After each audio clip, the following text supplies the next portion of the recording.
Hello viewers, आज का topic है सक्सेस कम फ्रॉम रिलेशनशिप। तो चलिए वीडियो शुरू करते हैं। हमारे लाइफ में हमें हमारे पेरेंट, दोस्त बहुत काम करने से रोकते हैं कि तुम ये मत करो, तुम्हें ये नहीं करना चाहिए, ये गलत है, तुम यहाँ मत जाओ, तुम वहाँ मत जाओ, तुम्हें ये नहीं करना है। ऐसे हमें कई काम करने से रोकते हैं। क्या आपको लगता है कि वो हमें रोककर गलत कर रहे हैं या इनके रोकने से हम सफल नहीं हो रहे हैं? अगर आपको ऐसा लगता है तो ये वीडियो लास्ट तक जरूर देखना।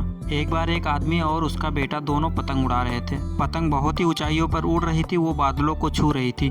तब उसका बेटा उस आदमी से कहता है कि पापा, ये पतंग इस डोर से बंधी हुई है जिसके कारण और ऊंची नहीं जा रही है, हमें इस डोर को तोड़ देना चाहिए। बेटे के कहने पर उसके पिता पतंग की डोर को तोड़ देते हैं और वो लड़का बहुत खुश हो जाता है और उस पतंग की डोर टूट जाने पर वो पतंग बहुत ऊंचाई पर पहुंच जाती है। लेकिन फिर कुछ समय बाद वो पतंग थोड़ी दूर जाकर खुद ही नीचे गिर जाती है। ये देखकर वो लड़का उदास हो जाता है और फिर वो आदमी उस लड़के से कहता है कि अक्सर हमें लगता है कि हम जिस ऊंचाई पर हैं उस ऊंचाई से और भी ऊपर जाने से हमें कुछ चीजें रोक रही हैं, जैसे हमारे पेरेंट, दोस्त और भी बहुत सारी चीज़ें, जिसकी वजह से हमें लगता है कि हम अपने लाइफ में इसी कारण से सक्सेस नहीं हो रहे हैं। इन सब से हमें आज़ाद हो जाना चाहिए। जैसे कि पतंग अपनी डोर से बंधी हुई रहती है और उस डोर की मदद से वो कई सारे ऊंचाइयों को छू लेती है, उसी तरह हम भी अपने फैमिली, फ्रेंड और रिश्तों से बंधे हुए हैं। अगर हम इस धागे से जुड़े रहेंगे तो कई सारे ऊंचाइयों को छू लेंगे, लेकिन अगर हम इस धागे को तोड़ देंगे तो ठीक इस पतंग की तरह कुछ समय तक ही सफलता से उड़ पाएंगे और फिर कुछ समय बाद हम नीचे गिर जाएंगे।